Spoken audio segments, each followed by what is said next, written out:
சீயோன் மண்டபத்தில் வைத்து தேசத்தின் நன்மைக்காக, ஜனங்களின் விடுதலைக்காக உபவாச ஜெபம் நடைபெறும். செய்தி JPR. யாக்கோபை ஆசீர்வதிப்பதற்கு 21 வருடங்களாகிவிட்டது. நாம் தேவ சமூகத்தில் 21 நாட்கள் காத்திருக்க தயாரில்லை. உத்தமத்தோடு வாழும் வரைக்கும் கர்த்தர் உங்களை படம் விடுவேன் என்று மீண்டும் மறுபடியும் சொல்லு. இயேசுவின் அதிசய விடுதலை பெற யாவரும் இக்கூட்டத்தில் கலந்து கொண்டு அதிசய விடுதலை பெற்று செல்லுங்கள். பிசாசு பிடித்தவர்களுக்காக விசேஷமாய் ஜெபிக்கப்படும்.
பிரிய மாணவர்களே, 24 மணி நேரமும் ஜீவ ஒளி தொலைக்காட்சியை கீழ்கண்ட கேபிள் டிவி சேனல்களில் கண்டுகளிக்கலாம்.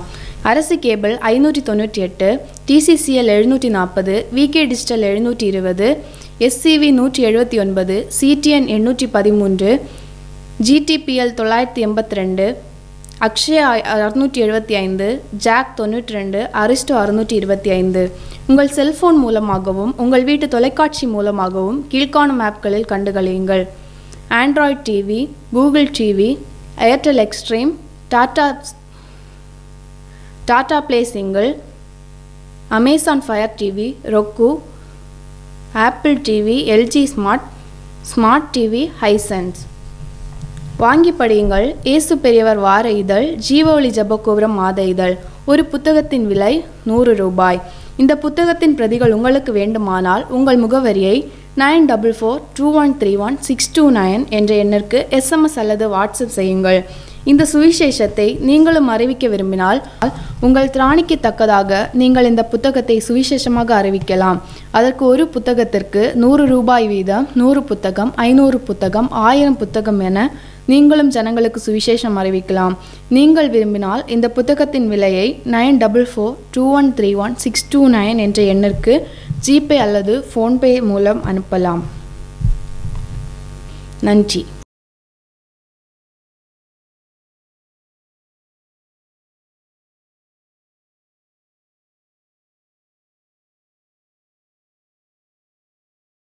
நான் இந்த இடத்துல என்னுடைய ஒரு சிறிய சாட்சியை உங்கள் முன் வைக்கிறேன்.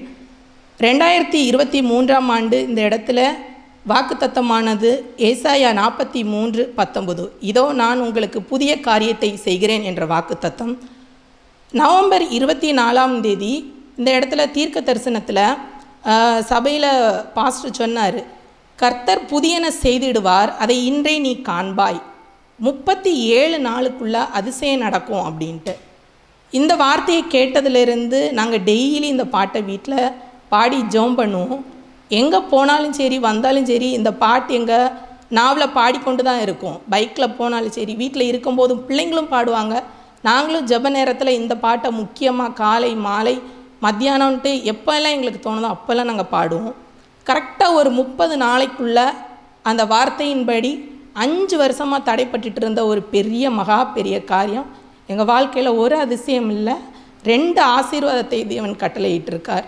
அந்த வார்த்தை, அந்த தீர்க்க தரிசனம் எங்களுக்கு நிறைவேறின காரணத்திற்காக நான் தேவனுக்கு நன்றி செலுத்துகிறேன். ஆமென். அல்லேலூயா, அல்லேலூயா. ஒரு சம கையை தட்டி இந்த மாதத்தினுடைய முதல் ஞாயிற்றுக்கிழமை நமக்கு சகலத்திலும் ஆசீர்வாதமாய் அமையட்டும். அல்லேலூயா, அல்லேலூயா, அல்லேலூயா, அல்லேலூயா, அல்லேலூயா, அல்லேலூயா. காக்கும் வல்ல மீட்பர் உண்டனக்கு,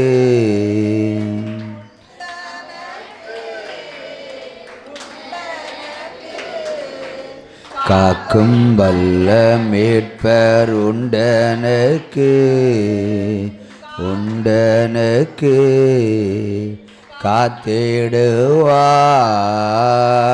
என்றுமே, காத்திடுவார் என்றுமே. என்ன வந்தாலும் நம்புவேன் என் நேசமீட்பரை, என்ன வந்தாலும் நம்புவேன் என் யார் கைவிட்டாலும் பின் செல்வேன் எனது இயேசுவை, அகல ஆழ உயரமாய் எவ்வளவு அன்பு கூர்ந்தார்,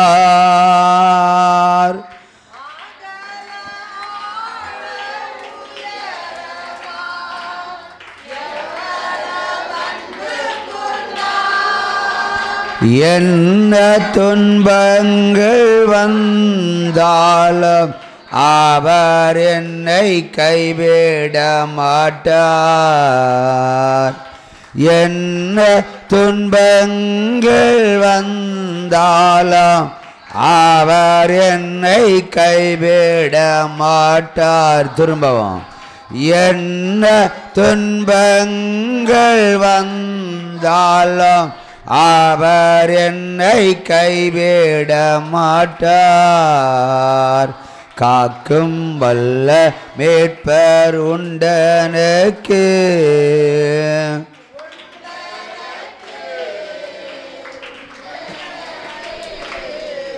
காக்கும் வல்ல மீட்பர் உண்டனக்கு, உண்டனக்கு காத்திடுவார் என்றுமே. தொல்லை கஷ்டங்கள் சூழ்ந்திடும், துன்பம் துக்கம் வரும், இன்பத்தில் துன்பம் நேரிடும், இருளாய் தோன்றும் எங்கும் சோதனை வரும் வேளையில் சொல் கேட்கும் செவியிலே பாரத்திலிருந்து ஜெயம்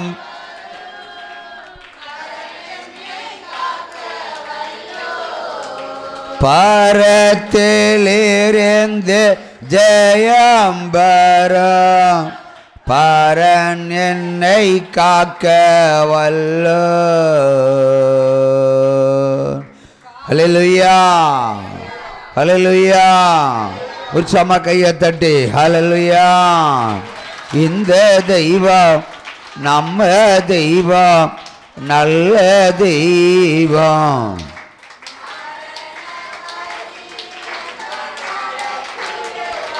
இந்த தெய்வம் நம்ம தெய்வம் நல்ல தெய்வம்.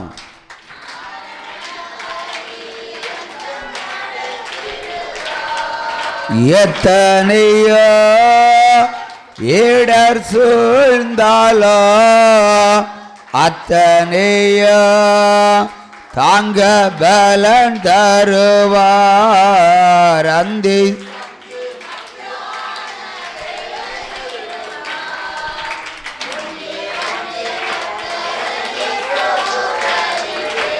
அல்லேலூயா அல்லேலூயா அல்லேலூயா.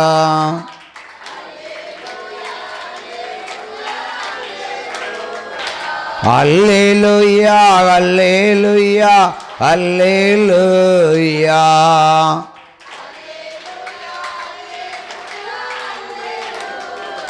அல்லேலூயா அல்லேலூயா அல்லேலூயா.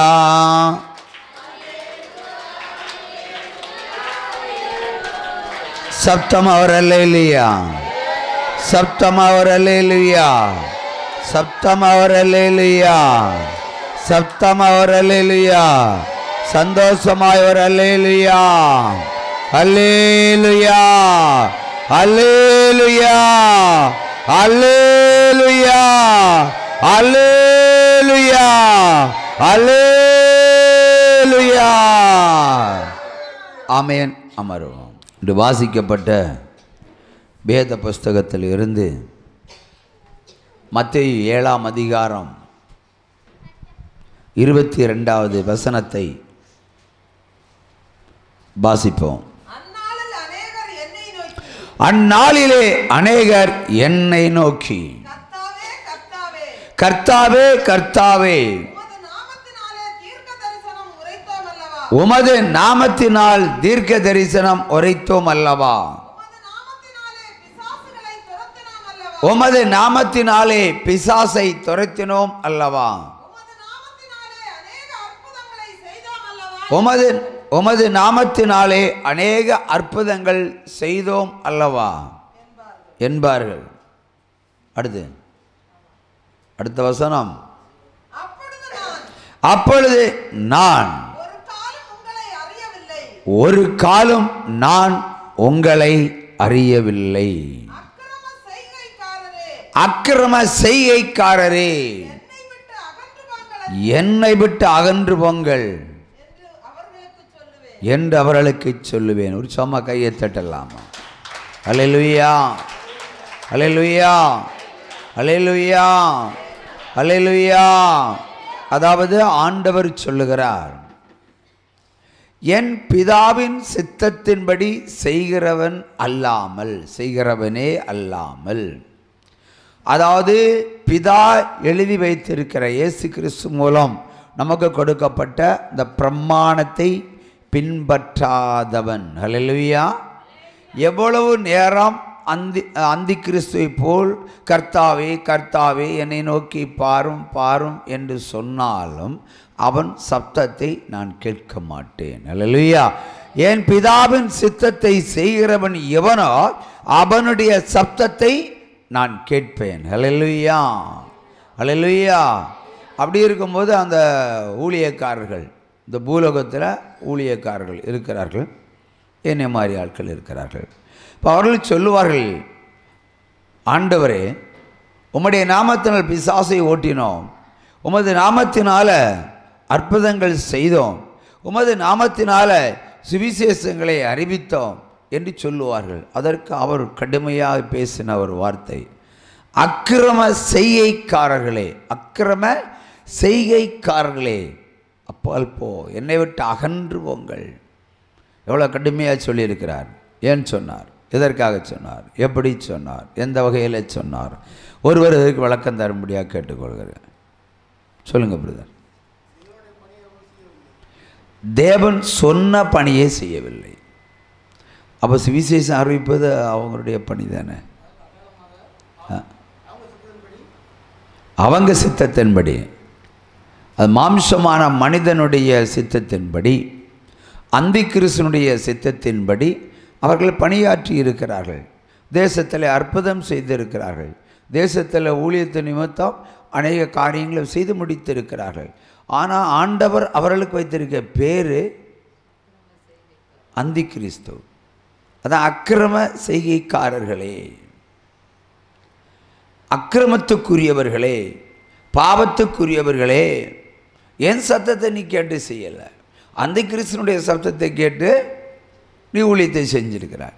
என் நாமத்தை சொல்லி பிசாசை ஓட்டியிருக்கலாம், என் நாமத்தை சொல்லி நீ அதிசயங்கள் செய்திருக்கலாம், என் நாமத்தை சொல்லி அற்புதங்களை நடத்தியிருக்கலாம், ஊரெங்கும் சுவிசேஷம் அறிவித்திருக்கலாம். ஆனாலும் அவர் சொல்கிறார் அக்கிரம செய்கைக்காரர்களே. இப்போ இதெல்லாம் அக்கிரமத்தினுடைய செய்கை. அது அந்தி கிறிஸ்துனுடைய திட்டத்தின்படி நீ என்ன பண்ணியிருக்கிறாய்? சுவிசேஷம் அறிவித்திருக்கிறாய், அற்புதங்கள் செய்திருக்கிறாய்.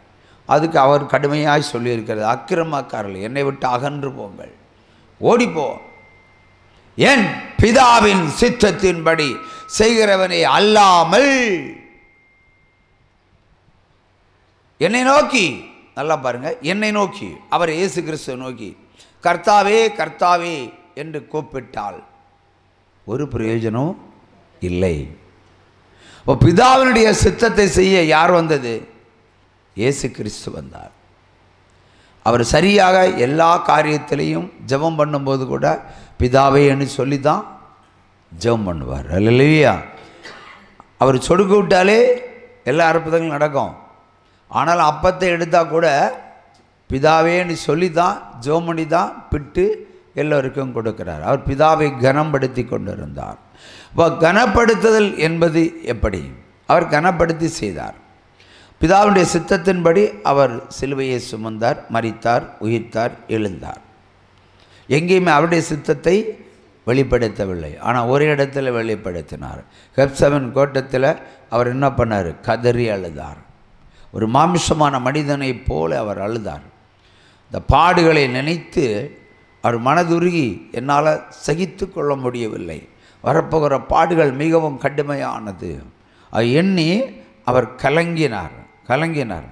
ஆனாலும் அவர் என்ன சொன்னார்? பிதாவே, இது உமக்கு சித்தமானால் அப்படியே நடக்கட்டும், நான் சகித்து கொள்ளுகிறேன். நீங்கள் யோசிச்சு பாருங்கள், ஒரு 80 கிலோ ஒரு சரீரம், ஒரு 120 கிலோ வெயிட்டுள்ள மரத்தை, பச்சை மரத்தை அவர் தோளில் கொடுத்து அவரை அடித்து துன்புறுத்தி ஒரு நாள் முன்னே காயப்படுத்தி பட்டினி போட்டு கல்வாரி மலையில் கொண்டு செல்லு என்று சொல்லும் போதெல்லாம் யாரால் தூக்க முடியும்? தூக்க முடியாத ஒரு பாரத்தை தான் அவர் தூக்கி சுமந்தார். அப்போ அவருடைய கண்களில் கண்ணீர் வந்தாலும் அவர் என்ன நினச்சிருப்பார்? நான் பிதாவின் சித்தத்தை செய்கிறேன். இந்த ஜனங்கள் இனி பிதாவின் சித்தத்தை செய்ய வேண்டும் என்று சொல்லி கொடுத்திருக்கிறார். ஹல்லேலூயா. இப்போ என்னுடைய சித்தம் அல்ல, அவருடைய சித்தத்தை தான் நீங்கள் செய்யணும் என்று நமக்கு ஒரு பாடத்தை கற்பித்து விட்டு அவர் சென்றிருக்கிறார். நாம் இயேசுவை நோக்கி கர்த்தாவே கர்த்தாவே என்று சொல்லி கூப்பிடுவோம் இல்லையா? கர்த்தாவே கர்த்தாவே என்று சொல்லி கூப்பிடுவோம். ஆனால் கர்த்தருடைய திட்டம் என்ன, கர்த்தருடைய சித்தம் என்ன, கர்த்தருடைய எண்ணம் என்ன, அதையெல்லாம் நீங்கள் நிறைவேற்றினால் மட்டுமே பிதாவினுடைய திட்டத்திற்கு நீங்கள் பிரயோஜனப்படுவீர்கள், பரலோக ராஜ்யத்தில் பிரவேசிப்பீர்கள். அப்படின்னா ஒரு கேள்வி எழும்போம், நாங்கள் என்ன செய்யலை? ஆலயத்துக்கு போகலையா? சர்ச்சுக்கு போகலையா? காணிக்கை கொடுக்கலையா? பொருத்தனை செலுத்தலையா? இப்படியெல்லாம் நீங்கள் கேள்வி கேட்கலாம் இல்லையா? இப்போ எது சித்தம் சொல்லுங்கள்? எது பிதாவினுடைய திட்டம்? அவர் சொல்லியிருக்கிறார், பிதாவின் திட்டத்தின்படி பிதாவின் சித்தத்தின்படி செய்கிறவனை அல்லாமல் என்னை நோக்கி நீ என்ன கூப்பிட்டாலும் நோ யூஸ், நோ யூஸ். என் பேரை சொல்லி பேயை ஓட்டலாம், என் பேரை சொல்லி பிசாசில் அழிக்கலாம், கட்டு உடைக்கலாம், மந்திரவாதத்தை உடைக்கலாம், ஆனால் என் சித்தத்தை நீ செய்தாயா என்று கேட்டால் நீங்கள் இன்று என்ன பதில் சொல்ல போகிறீர்கள்? சொல்லுங்கள் பிரதர். இப்போ நம்ம இயேசுவை கூப்பிடுறோம் இல்லையா? இங்கே நமக்கு ஒரு செக் வச்சிருக்கிறார் ஆண்டவர். பிதாவினுடைய திட்டத்தை, பிதாவினுடைய சித்தத்தை செய்கிறவனை அல்லாமல் என்னை நோக்கி நீ கூப்பிட்டா நோ யூஸ். அதான் அந்திகிறிஸ்து. அந்திகிறிஸ்துனுடைய திட்டத்தின்படி நிறைய பேர் உபவாசம் கூட நடத்துவாங்க. நேற்றுக்கு ஒரு கிருஷ்ணகிரிலேருந்து ஒரு சகோதரர் வந்தார். அவருக்கு ஒரு ஆக்சிடெண்ட் ஆயிடுச்சு, நடக்க முடியாது. அப்போ ஒரு பொருத்தனை செலுத்தி எழுப்பி நடக்கலான்னு சொன்னேன். கேஷுவலில் தான் சொன்னேன். உடனே ஒரு பொருத்தனை செலுத்தினார், அவர் எழுப்பி நடந்தார். நான் இந்த கூட்டத்தில் வந்து சாட்சி சொல்லுன்னு சொன்னேன். பொதுவாக எல்லோருக்கும் சாட்சி சொல்லணும்னு வற்புறுத்துறது கிடையாது, லைட்டாக சொல்லி விட்டுருவேன். அப்போது அவர் சொன்னார், இங்கே அமாவாசை கூட்டம் வச்சுருக்காங்க, நாளைக்கு வர முடியாது. அமாவாசை கூட்டம் வச்சுருக்காங்க, நாளைக்கு கிளம்ப முடியாது. வெள்ளிக்கிழமை நைட்டு அமாவாசை கூட்டம் வச்சுருக்காங்க, அதனால் கிளம்ப முடியாது. சரி பிரதர், உங்கள் சித்தப்படி ஆகட்டும், உங்கள் திட்டப்படி ஆகட்டும், உங்கள் விருப்பப்படி ஆகட்டும்னு சொன்னேன். ஏன்னா எந்த சபையிலையும் போகக்கூடாது இன்னும் நமக்கு சொல்ல முடியாது. ஆனால் ஆலோசனை சொல்லலாம். அது நிறைய பேருக்கு பகையை உண்டாகும். அது செய்தி நடுவில் ஆண்டவர் திட்டமாக சொல்லும்போது நான் ஸ்ட்ராங்காக சொல்லுவேன். ஆகவே நீ கட்டாயம் வான்னு கூப்பிடலை. இந்த உபவாச கூட்டத்துக்கும் சண்டே ஆராதனைக்கும் யாரையும் கட்டாயப்படுத்தி கூப்பிடுறதும் ஊழியக்காரனும் இல்லை. சிம்பிளாக ஒரு மெசேஜ் அனுப்போம், அவ்வளோதான். அது யாருக்கு போய் சேரலைன்னு அதுவும் தெரியாது. ஒன்று அதுக்கு இங்கே வந்து நிற்கிறார். ஏன் பிரதர் அமாவாசை கூட்டத்துக்கு போகலையா நீ கேட்டா? அப்புறம் நீங்கள் அப்படி சொன்ன பிறகு எனக்கு அங்கே போக தோணலை, நான் இங்கே வந்துட்டேன். நல்லா தான் வந்தார், நடந்தார். ஹல்லேலூயா. சாட்சி மட்டும் சொல்லவில்லை. இப்போ சாட்சி சொல்வது பிதாவினுடைய ஒரு திட்டம், ஒரு சித்தம். விடுதலையை கேட்கிறவர்கள் சாட்சி சொல்வதற்கும் தயங்காமல் இருக்க வேண்டும். தேவன் என்ன அற்புதம் செய்தாலும் சாட்சி சொல்ல பயப்படக்கூடாது. சாட்சி சொல்ல பயப்படுகிறவன் அந்தி கிறிஸ்துக்குரியவன். அல்லேலூயா. அவனுடைய இருதயத்தை சாத்தான் திருடி, நீ ஏன் இதெல்லாம் மேடையில் சொல்ல போற, நீ ஏன் மேடையில் சொல்ல போற, இன்னும் மனசுக்கத்தான் அவன் சொல்லுவான். சர்ச்சுக்கு போ, சுவிசேஷங்கள் ஓடி போயிரு. சாட்சி சொன்னா என்னுடைய ஊழியத்தை விட சாட்சி சொல்லுகிறவனுடைய செய்தி தான் அநேகரை ரட்சிப்புக்குள்ள வழி நடத்தும். ஆகிய ஒரு சாட்சி சொல்லுகிறவன் மிகப்பெரிய ஒரு ஊழியக்காரனாக இருப்பான். உற்சாம கையை தட்டுங்க. ஒரு ஊழியக்காரன் செய்கிற காரியத்தை விட நான் இப்படி இருந்தேன், இயேசு எனக்கு இதை செய்தார் என்று சொல்லும்போது அது பிரமாணம். அது பிரமாணம். என்னை இலவசமாக கொடுத்தாரு, கொடுக்கல, பொருத்தனை செலுத்தி விடுதலையை பெறுன்னு சொன்னார். பொருத்தனை செலுத்தினா விடுதலை பெற்றார். அமாவாசை கூட்டத்துக்கு போக இருந்தவரை ஆண்டவரை பிடிச்சி மறுபடியும் கிருஷ்ணகிரிலிருந்து ஜீவோலிக்கே கொண்டு வந்துட்டார். ஹல்லேலூயா. இது பிதாவினுடைய திட்டம். ஹல்லேலூயா. சாட்சி சொல்லாதது அந்தி கிறிஸ்துனுடைய திட்டம். செம்ம கையை தட்டுங்க. அடுத்தபடியாக நம்ம பார்க்கும் பொழுது, கர்த்தாவே கர்த்தாவே என்று என்னை நோக்கி நீ கூப்பிடுகிறாய். நம்மளும் அதுதானே கூப்பிடுறோம். எப்போ பார்த்தாலும் வாயில இயேசு, எப்போ பார்த்தாலும் ஸ்தோத்திரம் ஸ்தோத்திரம் ஸ்தோத்திரம், இப்படி தானே. வாய் விட்டால் ஸ்தோத்திரம் ஸ்தோத்திரம் ஸ்தோத்திரம் கர்த்தாவே ஸ்தோத்திரம் கர்த்தாவே ஸ்தோத்திரம் கர்த்தாவே. நல்லது தான். நீ எவ்வளோ முறை சொன்னாலும் அன்று மகிமைப்படுவார். ஆனால் நீ யார்? Who are you? ஸ்தோத்திரம் சொல்வதற்கு உனக்கு என்ன தகுதி இருக்கிறது? அதுதான் நான் சொல்லுகிறேன். 1000 ஸ்தோத்திர பலி செய்தால் விடுதலை கிடைக்கும்னு சொல்லுவாங்க. நவர் கிடைக்காது. இது ஆலம்பால் கற்றுக் கொடுத்தார். 1000 ஸ்தோத்திர பலி சொன்னால் உங்கள் பிரச்சனை தீரும்னு. எப்படி தீரும்? அப்போ கர்த்தாவே கர்த்தாவேன்னு கூப்பிட்டா பிரச்சனை தீராதா? இயேசு தானே சொன்னார், என்னன்னைக்கு கூட்டு ஒரு பிரயோஜனம் இல்லை, கூப்பிட்டாலும் நீ அந்தி கிறிஸ்து போ. அக்கிரம செய்கைக்காரரை, அக்கிரமத்துக்குரியவனை, அக்கிரமம் செய்கிறவனை அப்பால் போய் சாத்தானேன்னு சொல்லிட்டாரு. இப்போ நம்மை நோக்கி அப்பால் போய் சாத்தானேன்னு சொல்கிறார். நமக்கு ஆண்டு மேலே கோபம் வரணுமே. ஸ்டீவன் பிரதர் கோபம் வருமா வராதா? இப்போ நான் தான் ஊழியம் செய்கிறேன், நான் தான் இந்த ஊழியத்தில் நிறைய அற்புதத்தை ஆண்டவர் செய்கிறார். பூர்வ காலத்தில் இருந்த அற்புதங்கள் எல்லாம் உங்கள் கண்களுக்கு முன்னாடி செய்யாவிட்டாலும் செல்வன் மூலமாக அதிகமாக செய்கிறார்கள். செல்வன் மூலம் தேவன் செய்த அதிசயங்களை அவர்கள் இங்கே வந்து சொல்லி இருந்தால் உலகமே அதிர்ந்து போயிருக்கும். அப்படிப்பட்ட மகிமையான காரியங்களை அவர் சொல்லுகிறார். நம்ப முடியாத காரியங்களை சொல்லுகிறார். இப்போது லாஸ்ட் வீக்கு விடியகால 4 மணிக்கு ஒரு நம்பருக்கு ஃபோன் பண்ண சொன்னார். ஃபோன் அடித்தேன், எடுக்கலை. அதுக்கப்புறம் வாட்ஸ்அப்பில் மெசேஜ் போட்டேன். உன் வீட்டில் போன மீட்டிங்கே அப்படி தான். புலம்பல் 1ஆம் அதிகாரம் 20வது வசனம். வீட்டுக்குள்ளே மரணம் வருகிறது. வீட்டுக்குள்ளே மரணத்தின் வாசனை. நாம் ப்ரேயர் பண்ணுற எந்த வீடுகளுக்கும் மரணம் வருதுன்னா எனக்கு அந்த வாசனை எனக்கு வரும். அப்போ கேட்பேன், என்ன ஆண்டவர் வேணும்? அப்போ இப்படி சொல்லுன்னு இல்லுவார். நான் சொன்னேன், உடனே ஒரு பொருத்தனை செலுத்திடு, வீட்டுக்குள்ளே மரணம் வருகிறது என்று. மரணம் வருகிறது என்று. ஆனால் பொருத்தனை செலுத்துவதற்கு அவருக்கு சூழ்நிலை இல்லை. ஏன்னா அவங்க குடும்பத்தை நன்கு அறிவேன். அல்லேலூயா. ஆனால் நேற்றுக்கு காலையில் 7:40 அவர் என் வாட்ஸ்அப்பில் மெசேஜ் போட்டுக்கிட்டே இருந்திருக்கார். நான் வாட்ஸ்அப்பை எப்போது ஒரு முறை தான் திறந்து பார்ப்பேன். இந்த ப்ரேயர் மீட்டிங் முடிஞ்சதும் இங்கே இருக்கும்போதே நிறைய ஃபோன் வந்தது. ஈவினிங் எடுத்து பார்த்தா அப்போ சீரியஸாக ஆஸ்பத்திரியில் very serious apathetic condition and precarious. அப்போ கூட ஆண்டவர் என்ன சொன்னார்? பொருத்தனை செலுத்து. இதான் பிரமாணம், இதான் பிரமாணம். முன்குறித்தார், கீழ்ப்படியல்ல, சாக கிடக்கிறாரு, பொருத்தனை செலுத்து. இப்போ நான் ஃபோன் மூலம் நிறைய பேர் ஜூம் பண்ணுவாங்க. நிறைய பேர் சொல்லுவேன், ஆண்டவர் சொல்கிறதான் சொல்லுவேன், பொருத்தனை செலுத்து, செலுத்திட்டு மருத்துவமனைக்கு போ. அவர் விடுதலை ஆகி வந்தால் நான் பொருத்தனை தர்றேன்னு சொல்லுவாங்க. அவர் விடுதலை ஆகி வரமாட்டார், பணமாக தான் தூக்கிட்டு வருவாங்க. உற்சாம கையை தட்டுங்க. ஆனால் பிரமாணத்துக்கு யாரும் செவி கொடுக்க விரும்பவில்லை, பிரமாணத்தின்படி நடக்க விரும்பவில்லை. ஆனால் கூப்பிடுவது இயேசு கிறிஸ்துவை. அவர் சொன்னார், என்னால் அன்றி உனக்கு விடுதலை இல்லை, என்னால் அன்றி உனக்கு சமாதானம் இல்லை, என்னால் அன்றி பரலோகம் இல்லை. அவரே வாசல், நீதியின் வாசல், பரலோகத்தின் வாசல். அவர் சொல்றாரு, பிதாவின் சித்தத்தை செஞ்சாதான் எனக்குள்ள நீ புகுந்து அங்க போக முடியும், இல்லைன்னா போக முடியாது. பிரமாணத்தை பின்பற்றினால்தான் போக முடியும்.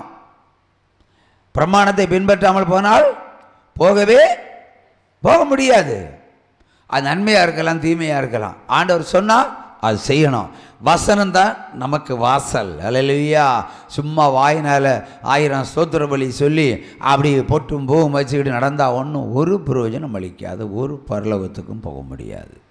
அல்லேலூயா. பிரமாணம் என்பது வசனம். சங்கீதம் 50:14-15 என்ன சொல்கிறது? ஆபத்து காலத்தில் என்னை நோக்கி கூப்பிடு. சும்மா கூப்பிட சொன்னார் உமா மகேஸ்வரி, கூப்பிடு. நெக்ஸ்ட் சொல்லுங்க. அது எரேமியா 33:3 நீங்க சொல்றது. சங்கீதம் 50:14-15 சொல்லுங்க.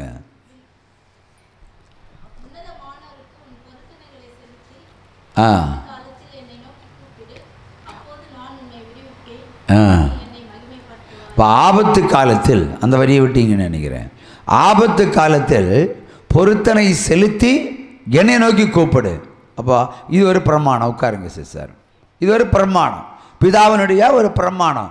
உனக்கு ஆபத்து ஏற்படும் காலங்களில் எப்படி கூப்பிட சொல்லி இருக்கிறார்? பொருத்தனை செலுத்தி என்னை நோக்கி கூப்பிடு. இது பிரமாணம், இது பிதாவினுடைய திட்டம், இது பிதாவினுடைய சித்தம். பொருத்தனை செலுத்தி என்னை நோக்கி கூப்பிடு ஆபத்து காலம் வரும்போது. அதான வசனம். அப்பொழுது நான் உன்னை விடுவிப்பேன். பொருத்தனை செலுத்தினாதான் நான் உன்னை விடுவிப்பேன். அதற்கு பிறகு நீ என்னை மகிமைப்படுத்துவ. எவ்வளோ அழகான வசனம். அல்லேலூயா. முதல்ல நீ என்னை தேடு, அப்புறமா நான் உன்னை தேடி வருகிறேன், அப்புறம் வந்து உனக்கு அற்புதம் செய்வேன், அப்புறமா நீ எனக்கு நன்றி சொல்லு. இதுதான் இல்லை சாட்சி சொல்லு. இதான் வசனம். இந்த வசனத்தை யாராவது, எந்த கிறிஸ்தவன், எந்த ஊழியக்காரன் பின்பற்றுவான்? என் ஊழியக்காரன் வீட்லேயும் பிரச்சனை இருக்கும் இல்ல, அவனும் பரலோகத்துக்கு போகணும் இல்ல, கோடிக்கணக்கில் பணம் வச்சுருப்பான். இந்த வசனத்தை வச்சுருக்கானா? இந்த வசனத்தை பின்பற்றுக்கிறானா? அதனால சில ஊழியக்காரங்களுடைய குடும்பங்களில் சர்வநாசம் வந்திருக்க காரணம். 2019 பிரசங்கம் பண்ணின ஒரு செய்தியை யூடியூப்பில் இன்னைக்கு காலையில் ஏற்றி விட்டேன். அது எனக்கே ஒரு த்ரில்லாக இருந்தது.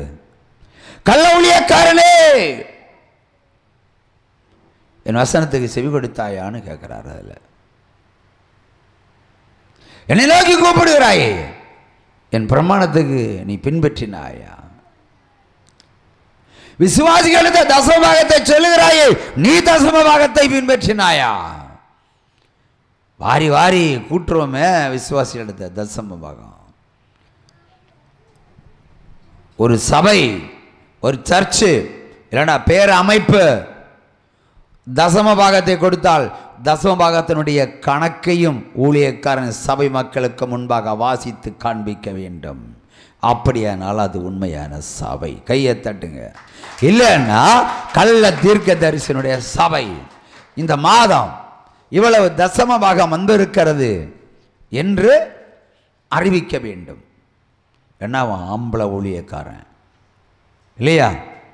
நீங்கள் கொடுத்த தசம பாகம் நீங்கள் கொடுக்கறது உங்களுக்கே தெரியும். ஆனால் எனக்கு அதை சொல்ல முடியாது. சொன்னால் எல்லாரும் காரி துப்பிடுவாங்க. ஆனால் என் சபைக்கு தசம பாகம் ஒரு சிலர் தான். ஆனால் அறிக்கையிட்டு சொல்லலாம்னு நினைக்கிறேன் இப்போ ஆண்டவர் பேசுகிறதுனால. ஆகவே அடுத்த 1ஆம் தேதி தசம பாகத்தை சரியாக காணிக்கையில் போட்டு வைக்காதீங்க. தசம பாகத்தை கவரில் போட்டு தசம பாகம்னு சொல்லி வைங்க.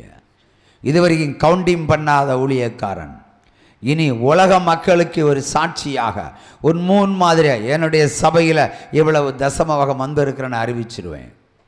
கட்டாயம் அறிவிச்சிருவேன். எதுக்கு? பெரிய சபைகள் அறிவிக்க வேண்டும் என்பதற்காக, என்னை நீங்களும் பின்பற்ற வேண்டும் என்பதற்காக. ஏன்னால் பல கோடி தசம பாகங்கள் வருகிறது சபைகளுக்கு. சொல்லட்டுமே, இன்றைக்கு இந்த மாதம் தசமமாக காணிக்கை 3,40,50,30 ரூபாய்ன்னு சொல்லட்டுமே. இந்த கணக்கு சொல்லியிருக்கிறேன்னா ஒரு சபையில் அது வரும்னு அர்த்தம். இன்னைக்கு உற்சாம கையை தட்டுங்க. அப்போ விசுவாசிகளுக்கு சந்தோஷம் உண்டாகும். உண்மையுள்ள ஊழியக்காரன் வந்த தசமபாகத்தினுடைய கணக்கை அவர் சொல்லிவிட்டார். அப்போ இந்த தசமபாகத்தை வைத்து என்ன செய்ய வேண்டும்? That's the question. சபைக்கு இப்போ 3 கோடிக்கு மேலே தசமபாகம் வந்துச்சுன்னு வச்சுக்கிடுவோம். அப்போ என்ன செய்யணும்? இப்போ சபை உறுப்பினராகிய விசுவாசிகள் சொல்லணும், என்ன செய்யலாம் பாஸ்டர்? இந்த காசை வச்சு இதுவரைக்கும் என்ன பண்ணீங்க? இந்த மாசத்திலேயே இத்தனை கோடி வந்திருக்கிறது. அப்போ இதற்கு முன்பாக 12 மாதங்கள் ஒரு வருஷம், எத்தனை வருஷங்கள் ஊழியம் செஞ்சீங்க? அப்போ எத்தனை ஆயிரம் கோடி வந்திருக்கா? எங்கே அந்த மணி? Where is that money? அந்த தசமபாகம் எங்க? என்ன பண்ணினீங்க? லைட் ஸ்பான்சர், சேர் ஸ்பான்சர், கேமரா ஸ்பான்சர். அல்லேலூயா. என்னுடைய லைட்டு என்னுடைய கேமரா இல்லை, நீங்கள் யாரும் வாங்கி தரல. ஒரு பாக்ஸும் ஒரு 2 ஃபேனை தவிர வேறு ஒன்றும் இல்லை இங்கே. அல்லேலூயா. நான் நிற்கிற ஒரு ஸ்டாண்டும் ஸ்பான்சர் தான். அல்லேலூயா. ஆகவே கேட்கலாம், எல்லாமே வசூல் பண்ணி செய்றீங்க, ஏழைகளுக்கு கொடுப்பது வசூல் பண்ணி செய்றீங்க. அப்போ இந்த தசமபாகம் எங்கே போகுது? கேட்கணுமா கேட்கணுமா? கங்கையில் என்ற ஒரு ஆறு புறப்படுகிறது, அது எங்கே போய் சேருகிறது என்று உங்களுக்கு தெரியும். மலையில் என்ற ஒரு நீரூற்று புறப்படுகிறது, அது எங்கே போய் கலக்கிறது உங்களுக்கு தெரியும்.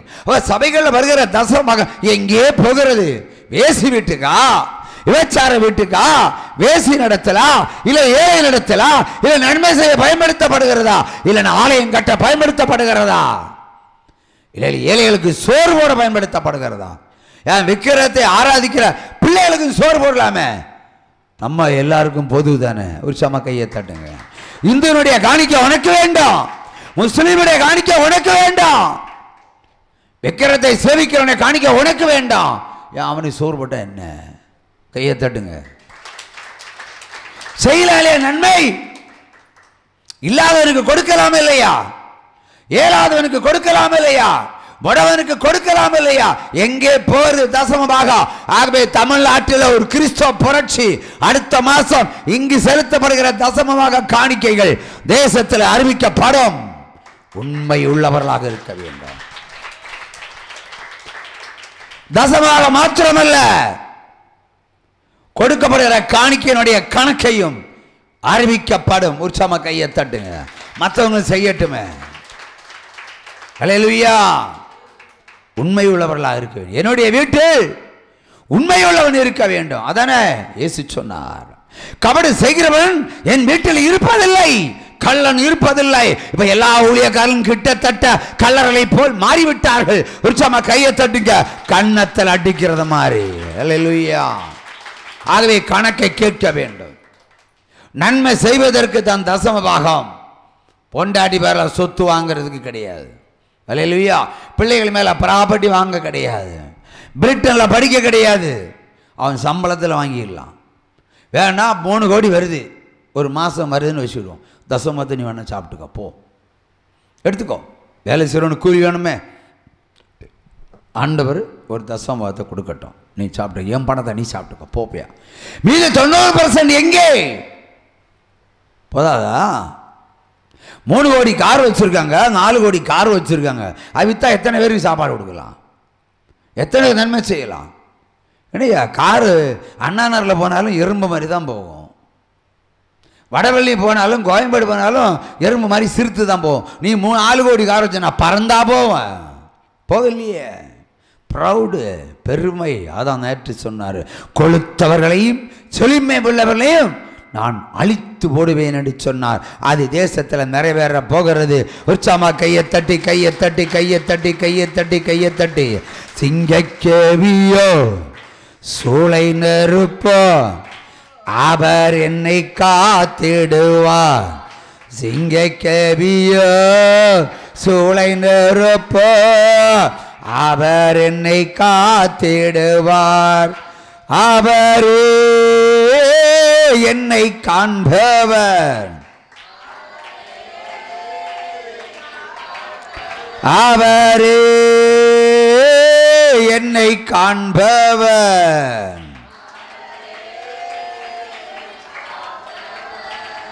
சிங்கக்கேவியோ சூளை நெருப்போ அவர் என்னை காத்திடுவார். அல்லேலூயா அல்லேலூயா. அவன் நம்மை நடத்திடுவார். அல்லேலூயா அல்லேலூயா. அவன் நம்மை உயர்த்திடுவார். சிங்கக்கேவியோ சூளை நெருப்போ. அல்லேலூயா. ஆகவே என் வீட்டில் இருக்கிறவர்கள் உண்மை உள்ளவர்களாக இருக்க வேண்டும். இல்லை என்றால் அந்தி கிறிஸ்து வீட்டுக்குள்ளே பிரவேசிங்க. அல்லேலூயா. ஒரு சமக்கையை தட்டலாம். அல்லேலூயா. கர்த்தரிடத்தில் வந்தால் பரிசுத்தமும் உண்மையும் இருக்க வேண்டும். 2 இல்லைன்னா ஜீவொளியில் வராதிங்க. பாவம் செய்கிறவன் வரலாம், தப்பு கிடையாது. ஆனால் பாவத்தை விடுவதற்கு முயற்சி பண்ணணும். பேசித்தனம் புரிகிறவர்கள் வரலாம். எல்லோருக்கும் பொது இடம் என்னது? ஜீவொளி தான். எல்லா ஜாதிக்கும், எல்லா மதத்தும், எல்லா எண்ணத்துக்கும். ஆனால் விட்டுட்டு போகணும். எதை விட்டுட்டு போகணும்? பாவத்தை விட்டுட்டு போகணும். இல்லைன்னா பட்டயம் உங்களை பின்தொடரும். ஹல்லேலூயா. அவை ஆண்டவர் மறுபடியும் சொல்லுகிறார், கர்த்தாவே கர்த்தாவே என்னை நோக்கி கூப்பிட்டு ஒரு பிரயோஜனம் இல்லை. நான் இயேசுவுக்கு அற்புதம் செய்தேன், இரவும் பகலும் ஊழியம் செய்தேன்னு சொன்னா அக்கிரம செய்கைக்காரனே, நீ காணிக்கை கொள்ளைக்காரன்னு சொல்லி விட்டுருவார். அப்படித்தானே பிரதர்? கிட்டத்தட்ட எல்லாருக்கும் பொருந்தும் இல்லை, மேக்சிமம். ஏன்னா இவங்க நன்மை செய்து வழியே தெரியல. இப்போ வலதுகை கொடுப்பது இடது அறியக்கூடாது, வேதம் இருக்குது. அது எதுக்கு சொன்னார்? ஒரு ரகசியம். வலதுகை கொடுப்பது இடது அறியக்கூடாது. பெருமை உண்டாகும், மட்டுமில்லை சிக்கலும் உண்டாகும். இப்போ கணவன் மனைவி இருக்காங்க 2 பேர். கணவன் மனைவி இருக்கும்போது கணவன் விசுவாசத்தில் குறைந்தவனாக இருப்பான், மனைவி விசுவாசத்தில் வளர்ந்தவளாக இருப்பாள். அப்போது வலதுகை கொடுப்பது இடது அறியக்கூடாது. பொண்டாட்டி நம்ம எங்கே விடுவோம்? எந்த பக்கம் விடுவோம்? கட்டண பொண்டாட்டி எந்த பக்கம் விடுவோம்? இடது பக்கம்தான். இடது பக்கம்தான். நீ கையை தட்டுங்க. ஹல்லேலூயா. வலது பக்கம் கர்த்தன் இருப்பார் இல்லையா? பொண்டாட்டி வலது பக்கம் கொடுக்க மாட்டான், லெஃப்ட்டு எப்போவுமே செண்டக்கை ஆட்டி வாங்கிறதுங்க கணக்கு பண்ணி விட்டுருவார். அப்படி தானே? அவள் விசுவாசம் குறைந்தவன், விசுவாசத்தில் வளர்ந்தவள். இப்போ பெண்கள் இன்றைக்கு விசுவாசத்தில் வளர்ந்தவர்கள், ஆண்கள் தசமம் கொடுப்பதில் சலித்து போகிறவர்கள். பெண்கள் தசமத்தை கொடுப்பதில் பெருமை உள்ளவர்கள், கொடுக்கிறார்கள். ஆனால் விசுவாசி வளர்ந்தவள் கர்த்தருக்கு தசமாக கொடுக்க வேண்டும் என்று சொல்லும்போது விசுவாசங்கள் குறைந்தவனுக்கு கொஞ்சம் கஷ்டமாக இருக்கும். மனசு, ஏன் நான் சம்பாதிக்கிற காசு எல்லாம் என் கணக்கு பார்த்து காணிக்க கொடுக்குறாளே, கடன் வாங்கி தலை குனிந்து நிற்கிறேனே, இது ஆண்டவருக்கு தெரியாதா, இது அடுக்குமா என்று கேட்கலாம். நிறைய பேர் கேட்பாங்க. இப்படிப்பட்ட விசுவாசம் உள்ளவரிடத்தில் என்ன செய்யணும்? புருஷனுக்கு தெரியாமல் காணிக்கை செலுத்தணும். தமிழ்நாட்டில் யாராவது சொல்லி தருவானா புருஷனுக்கு தெரியாமல் காணிக்கை செலுத்துறதுக்கு? நான் சொல்லித்தரேன். அவர் தான் சொன்னார், வலது கை கொடுப்பது இடது கை அறியக்கூடாது. நீ கொடுத்தா பொண்டாடி தெரியக்கூடாது, பொண்டாடி கொடுத்தா புருஷன் தெரியக்கூடாது. ரெண்டும் தெரிஞ்சால் பிரச்சனை வரும். ஏன்னா ரெண்டு பேரும் ஈக்குவல் விசுவாசம் இல்லை. ஏனென்றால் நாளைக்கு என்ன வரும்? 6 மாதம் ஆனதும் 1 லட்ச ரூபா நீ காணிக்க கொடுத்துருப்பேன். 6 மாதம் ஆனதும் பிரச்சனை வரும். பிரச்சனை தான். அந்த காசு இருந்தால் நமக்கு ஏதாவது பயன்பட்டுருமே. இப்போ ஊழியக்காரன் கொளுத்து போயிருக்கிறானு டைல் பண்ணு, என்னை ஏமாற்றி காசு வாங்கினேன் திரும்ப கொடுறா அப்படின்னு சொல்லுவான். இல்லை என் பொண்டாட்டி ஏமாற்றி நீ காசு வாங்கினேன் திரும்ப கொடுறான்னு சொல்லுவான். தெரிஞ்சனால தானே பிரச்சனை. தெரிஞ்சனால பிரச்சனை. இப்போ ஒரு பிரச்சனையை நான் சொல்லுகிறேன். நான் எல்லாமே சாட்சியோடு தான் சொல்லுவேன். ஒரு பல கூட்டங்களுக்கு முன்பாக இங்கே ஸ்டீபன் என்ற ஒரு சகோதரன் உட்கார்ந்திருந்தான். பொண்டாட்டி விட்டு பிரிஞ்சிருந்தான். பொண்டாட்டி வீட்டில் போய் கத்தியை குத்திட்டு வந்தான். திரும்ப வரும்போது இப்படி பண்ணிட்டேன்னு சொன்னான். ஏன் பொண்டாட்டி அடிக்க போனேன்? அவள் கூப்பிட்டு பார்த்தா வரல. அவள் அடிக்கடி ஓடி போயிடுவா. சரி, அடிக்கடி ஓடி தானே போகிறா, கர்த்தருக்கு ஒரு பொருத்தனை செலுத்து, வருவாளா இல்லையான்னு பார்க்கலாம். நீ கூப்பிடாமலே வருவாளா இல்லையான்னு பார்க்கலாம். இங்கே தான் சீட்டில் உட்காந்துருந்தான். அவன் முதல் பாயிண்ட் ஆண்டவர் கேட்டார், அவள் வருவாளா? அவள் வருவா. அவள் வருவாளா? வருவா. விசுவாசம். வருவாளா? வருவா. அப்படின்னா வந்துட்டா போ. அடுத்த கூட்டத்துக்கு முன்னாடி அவளை தானாக வந்து குடும்பம் நடத்த ஆரம்பிச்சாச்சு. குடும்பம் நடத்த ஆரம்பிச்சாச்சு. அப்புறம் திண்டுக்கல்ல இருந்து ஒரு ஃபோன் வருது. நான் ஒரு பத்திரிகை ரிப்போர்ட்ரு. பத்திரிகை ஸ்டீவன்கிட்ட நீ காணிக்க வாங்கியிருக்கியாமே? ஸ்டீவன்கிட்ட மட்டும் இல்லையா, தமிழ்நாட்டில் நிறைய பேருடன் காணிக்க வாங்கி புத்தகம் அடித்து ஜனங்களுக்கு சுவிசேஷம் அறிவித்து கொண்டிருக்கிற உனக்கு என்ன? நான் பத்திரிகை ரிப்போர்ட் எழுதிடுவேன். நீ எழுதுனா ஒரு காலம், நான் போட்டால் ஒரு புத்தகம். நான் ஏற்கனவே ஒரு பத்திரிகை ஆசிரியர். அல்லேலூயா. நீ எழுதுனா இருப்பா ஒரு ரிப்போர்ட்டு. என்ன பாட்டி நீ ரிப்போர்ட் பாட்டா டெபர்மேஷன்ல கோர்ட்டுக்குள்ள நீ இருப்ப. காணிக்கையில் வாங்கினாலே திரும்ப கொடுக்கக்கூடாது, வேதம் சொல்லுது இல்லையா? காணிக்கைனாலே திரும்ப பெற்றுக்கொள்ளக்கூடிய சமாச்சாரம் அல்ல. நாய் கக்கின கூட என்ன தின்னுமா தின்னாத? தின்னும். அப்போ நாயை விட கேவலமா நீ? பத்திரிகை ரிப்போர்ட் வச்சு பேசுகிறான். அடுத்த கடை இன்னொருத்தன் பேசுகிறான், நான் போலீஸ் டிபார்ட்மெண்ட்டில் பேசுகிறேன், நீ காணிக்கை வாங்கிரு. காணிக்கை வாங்கிறது இயற்கை. உனக்கு இப்போ என்ன? அது என் மருமகிட்டன்னு வாங்கிட்ட. அவன் கொடுத்தான் வாங்கிட்டான். அவன் வீடும் தெரியாது, அவன் கூடும் தெரியாது. ஒரு பிரச்சனை சொன்னான், பொருத்தனை சொன்னேன், காணிக்கை நிறைவேற்றினான். அதுக்கு அற்புதம் நடந்தாச்சு, அதிசயம் நடந்த. வரப்போகிற புத்தகத்தில் அந்த அம்மா எழுதின சாட்சியை பப்ளிஷ் பண்ணியிருக்கிறோம். இப்போ என்ன பிரச்சனை? அந்த லேடி பேசுகிறான், அது வலதுகை கொடுத்தது, இப்போ இடதுகை பேசுது என்கிட்ட. டேய், என் புருஷங்கிட்ட ஏன்டா காணிக்க வாங்கின? இன்னைக்கு போட்டுரு, இன்னைக்கு போட்டுரு, இல்லைனா உன்னை விட மாட்டேன். இப்படி பல பக்கம் மிரட்டல். நேற்று ப்ரேயர் முடிச்சுட்டு வெளியே போனது தான் உண்டு. ஒரு ஃபோன் வருது, இன்னைக்கு நீ பொருத்தனை திரும்ப கொடுத்துருக்கணும். அவள் பேசுகிறா, அவளை சேர்த்து வச்சதே இந்த ஊழியம். உற்சாகமாக கையை தட்டுங்க. இப்போ என்ன தெரியுது? வலதுகை கொடுத்தா இடது எறியக்கூடாது. ஏன்னா ரெண்டு பேரும் ஒருவன் விசுவாசத்தில் வளர்ச்சி, இன்னொருவன் விசுவாசத்தில் வீழ்ச்சி. அவள் வீழ்ச்சி உள்ளவன் அறியும் போது, நீ ஏன் காசை கொடுத்த வாங்கிட்டு வா. ஆண்டவர் கேட்டிருக்காரு காணிக்க. வேணா ஆண்டவர் கேட்காம எருசலேம் மாலையில் பெட்டிக்கு முன்னாடி இருந்து வசூல் பண்ண கர்த்தர் நம்ம கர்த்தர் தானே. ஒன்றுமில்லாத விதவை ஸ்திரீ இடத்துல போய், எலியா நீ சாப்பிடாத முதல்ல எனக்கு விடுன்னு சொன்னது அவர் தானே. பைபிளை அவங்களுக்கு தெரியல. That's the point, இக்னாரன்ஸ். ஆகவே தான் ஆண்டவர் சொன்ன வலதுகை கொடுப்பது இடதுகை அறியக்கூடாது. இதாக ரகசியம். ரெண்டு பேரும் ஒருமித்த விசுவாசம் இருந்தால் ஒருமித்து வைக்கலாம். இல்லைன்னா புருஷனுக்கு தெரியாமல் பொண்டாட்டி கொடுக்கணும், பொண்டாட்டி தெரியாமல் புருஷன் கொடுக்கணும். அப்புறம் நான் கொடுத்தேன்னு பொண்டாட்டிகிட்ட சொல்லக்கூடாது. அவள் 6 மாதம் தாண்டி அவள் பேச ஆரம்பிப்பாள். இல்லைன்னா பொண்டாட்டி தெரிஞ்சு தெரியாமல் நீ புருஷன் கொடுத்துருக்கணும். லாஸ்ட்டில் அந்த விஷயம் தெரியுமா 8 மாதம் தாண்டி அவ கூப்பிடுவான். புரியுதா? உற்சாகமா கையை தட்டலாம். அல்லேலூயா. ஆகவே இந்த ஊழியம் எல்லா பிரச்சனையும் சந்திக்கிறது, எல்லா அந்தி கிறிஸ்து பிரச்சனையும் சந்திக்கிறது. அல்லேலூயா. அப்போ அற்புதத்தை கண்ட பின்பும், அதிசயம் நடந்த பின்பும், பிரிந்தவர்கள் ஒன்று சேர்ந்த பொழுதும் கூட அது திரும்ப கேட்கிற மனசு வருதுன்னா அதுக்குள்ள அந்தி கிறிஸ்து இருக்கிறான் என்பதான் மெய்ப்பொருள். அல்லேலூயா. அந்த பிள்ளையினுடைய அறியா. அல்லேலூயா. கிட்டத்தட்ட மற்ற ஊழியக்காரனை விட நான் கொஞ்சம் பர்ஃபெக்ட் தான். அவை கொஞ்சம் திமிரும் ஜாஸ்தி தான். ஒரு லேடி, நான் ஊழியம் செய்து நீ ஒன்று சேர்ந்து நீ குடும்பம் நடத்தி கொண்டு இருக்கிற, நீ என்ன நீ போட்டு பேசுற. திரும்ப ஃபோன் போட்டேன், என்ன நீ போட்டு பேசுன, போன வச்சுட்டா. ரெண்டா திரும்ப அடிச்சு எடுக்கல. அப்ப கர்த்தருடைய கரம் மொட்டை தலையா என்று கூப்பிட்டதற்கு நான் 2 கரங்களை வைத்து 42 பிள்ளைகளை பீறி போட்ட தேவனுடைய வல்லமை இறங்குமா இறங்காதா? இறங்கிய தீரும். ஹல்லேலூயா. இது சாத்தானுடைய ஊழியம் அல்ல, சாத்தானை அழிக்கிற ஊழியம். அந்தி கிறிஸ்து ஊழியம் அல்ல, அந்தி கிறிஸ்து அடிக்கிற ஊழியம். சர்வ வல்லவருடைய ஊழியம். உற்சாகமா கையை தட்டுங்க. ஹல்லேலூயா.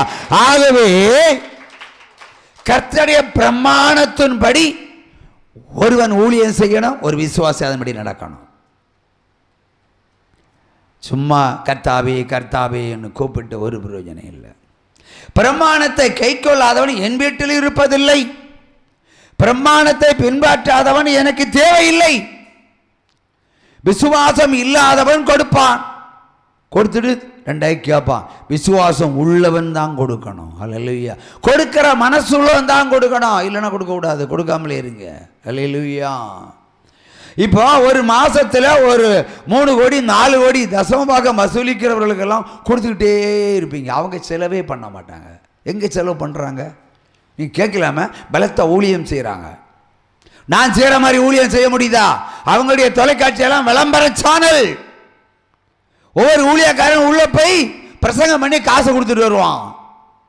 எங்கே ஜீவொலியில் ஒத்தைக்கு ஒரு பிரசங்கம் எவனுமே டொனேஷன் பண்ணுறது கிடையாது. எந்த ஊழியக்காரன் உள்ளே வந்து காசு தந்ததும் கிடையாது, விளம்பரம் போட்டதும் கிடையாது, பிறந்தநாளை போட்டதும் கிடையாது. எங்கிருந்து வருது இந்த செலவு பணம்? யோசிக்கணும்ல. ஒரு கொஸ்டின் கேளுங்க, எங்கிட்ட கேட்குற மாதிரி அவங்கள்ட்ட கேளுங்க. 10 கோடி 15 கோடி எல்லாம் உங்களுக்கு வந்துட்டு இருக்க. சேனலில் என்ன நடத்துறீங்க நீங்கள்? Society problems. சாதாரண ஒரு அந்தி கிறிஸ்தனுடைய ஒரு செயல், ஒரு பிஸ்னஸ் மேனுடையது. ஊழியக்காரன் பிஸ்னஸ் மேனாக இருக்கிறது பொண்டாட்டியும் பிள்ளைகளுக்காக, ஆனால் விசுவாசிகளுக்காக அல்ல. அங்கே அப்படி பணம் வசூலிக்கப்படுகிறது, ஆனால் அங்கே கொட்டப்படுகிறது. என்னது? காணிக்கைகள் கொட்டப்படுகிறது. அங்கே தசமபாகம் வசூலிக்கப்படுகிறது, ஆலயம் கட்ட காசு வசூலிக்கப்படுகிறது. ஆனால் தசமபாகம் எங்கேன்னு தான் கர்த்தருடைய கேள்வி. என்னுடைய தசமபாகம் எங்கே? என் ஆலய வளாகத்தில் உள்ள களஞ்சியத்தில் கொண்டு வா. உன் தசமபாகத்தை எல்லாம் மல்கியா 3 அதிகாரம் 8, 9, 10. இந்த வசனம் பிரமாணம், இந்த வசனம் பிதாவுடைய சித்தம், கர்த்தருடைய சித்தம். இந்த வசனத்தின்படி ஊழியக்காரன் நடக்கலைன்னா அவன் எந்த வகையான ஊழியக்காரன்? நான் சொல்லுகிற அந்தி கிறிஸ்துனுடைய ஊழியக்காரர்கள். உச்சமா கையை தட்டுங்க. தசமபாகத்தை தின்னு கொளுத்து, லாஸ்டில் புழுத்து சாகணும். தசமபாகத்தை வச்சு பிள்ளைகளை படிக்க வச்சா பிள்ளைகள் கோமாளிகளாக மாறுவார்கள். நான் முன்னைக்கு சொன்ன செய்தியில் 2019 சொன்ன செய்தியில் ரிப்பீட்டு.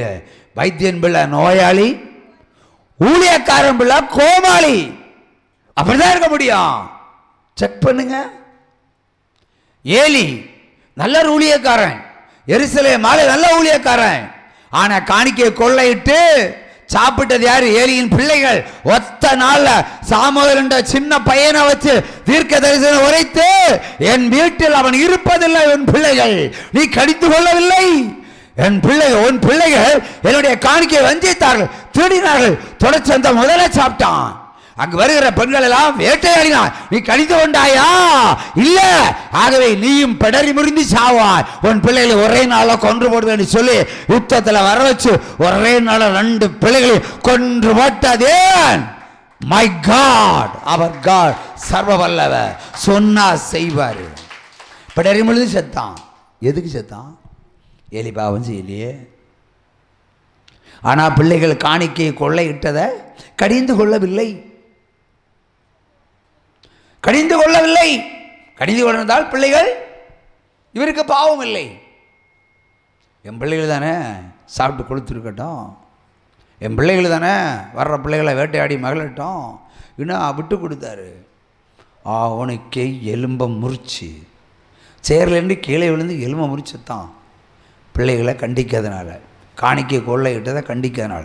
ஆகவே என்னை பொறுத்தவரை எல்லா ஊழியக்காரர்களும் என்னுடைய பிள்ளைகள். இப்போ அவர்களை கண்டிக்காவிட்டால் நானும் விழுந்து சாக வேண்டி தான் வரும். அல்லேலூயா. உண்மையாக சொல்லுகிறேன். உற்சவமாக கையை தட்டுங்க. அல்லேலூயா. ஆகவே இந்த கண்டனம், ஆகவே வசூலிக்கப்படுகிற மொத்த காணிக்கைகளும் வேலைக்கு போய் சேர வேண்டும், இல்லாதவனு போய் சேர வேண்டும், இல்லை என்றால் ஊழியத்து போய் சேர வேண்டும். இவங்க ஊழியத்தை கூப்பிட்டு பாருங்க 15 லட்சம் கேட்பாங்க. ஒரு கன்வென்ஷன் கேட்டு பாருங்க 15 லட்சம் கேட்பாங்க. விளம்பரத்துக்கு ஒரு 20 லட்சம் செலவு பண்ணுவியா? 30 லட்ச ரூபா செலவு பண்ணால் தான் ஒரு ஊழியக்காரனை உங்கள் ஊருக்கு கூட்டிகிட்டு வர முடியும். கூப்பிடுங்க, அவரை போய் கூப்பிடுங்க, அவர் கிராமத்துக்கு கூப்பிடுங்க. ஒரு மைக்கு 2 பாக்ஸும் தருவேன், விருப்பம் இருந்தால் வந்து பேசிட்டு போ. பேசுவாங்களா? பேசுவாங்களா? கேள்விக்கு பதில் உங்கள் பதிலாவது சொல்லுங்க. பேச மாட்டாங்க, வரவே மாட்டாங்க. டிவியில் விளம்பரம் கொடுப்பியா, போஸ்டர் போடுவியா, ஃப்ளெக்ஸ் போடுவியா, அப்போ தான் வருவேன். அது பார்ப்பாங்க, உங்கள் சக்தி என்னென்ன பார்ப்பாங்க. அது பிரியிற காணிக்கையெல்லாம் தந்து விடுவியா, அதெல்லாம் கொடுத்து விட்டால் தான் வரணும். அப்போ எல்லாமே பிஸ்னஸ் ரீதியில். ஆகவே தான் இது அந்த கிறிஸ்தனுடைய கூட்டங்கள்னு சொல்லுகிறது. அல்லேலூயா.